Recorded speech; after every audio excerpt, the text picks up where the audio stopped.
संसद के शीतकालीन सत्र का आज 9वां कार्य दिवस है। लोकसभा की कार्यवाही प्रश्नकाल से शुरू हुई। इसके बाद अन्य विधायी कार्यों का निपटारा किया गया। राज्यसभा में सदन के नेता बीजेपी जेपी नड्डा ने वंदे मातरम के 150 वर्ष पर हुई चर्चा का जवाब दिया। इसके बाद सभापति सीपी राधाकृष्णन ने चुनाव सुधार पर चर्चा शुरू कराई। केंद्रीय मंत्री जेपी नड्डा ने राज्यसभा में चर्चा का जवाब देने के दौरान वहां स्वतंत्रता के बाद वंदे मातरम को उचित सम्मान नहीं मिला और इसके लिए तत्कालीन सरकार जिम्मेदार है। नड्डा ने राज्यसभा में वंदे मातरम पर हुई चर्चा का समापन करते हुए कांग्रेस पर तीखा हमला बोला और आरोप लगाया कि कांग्रेस अवसरवादी रही है। उन्होंने कहा कि सरकार का उद्देश्य किसी नेता, विशेषकर पूर्व प्रधानमंत्री जवाहरलाल नेहरू की छवि खराब करना नहीं है, बल्कि ऐतिहासिक तथ्यों को ठीक तरह से रखना है। नड्डा ने कहा कि कांग्रेस अनुकूल परिस्थितियों में नेहरू युग का श्रेय लेती है, लेकिन प्रतिकूल स्थितियों में जिम्मेदारी से बचने की कोशिश करती है। कि हमारा उद्देश्य भारत के पूर्व प्रधानमंत्री को बदनाम करने का नहीं, लेकिन हमारा उद्देश्य भारत को, इतिहास को रिकॉर्ड पर स्ट्रेट रखने का जरूर है। इस बात को हमको ध्यान रखना है।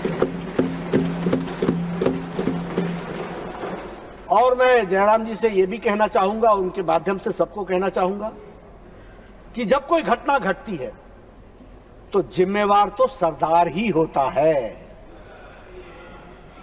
कांग्रेस पार्टी और कांग्रेस पार्टी के चलते चलने वाली सरकार के सरदार जवाहरलाल नेहरू ही थे और ये जिम्मेवारी लेनी भी चाहिए।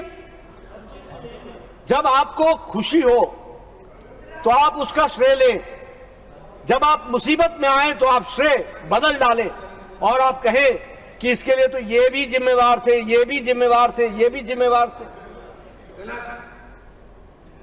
ये जो आपको सूट करता है तो नेहरूवियन एज हो जाता है। तो मैं ये कहना चाहता हूं कि उसके प्रधान तो जवाहरलाल नेहरू ही थे।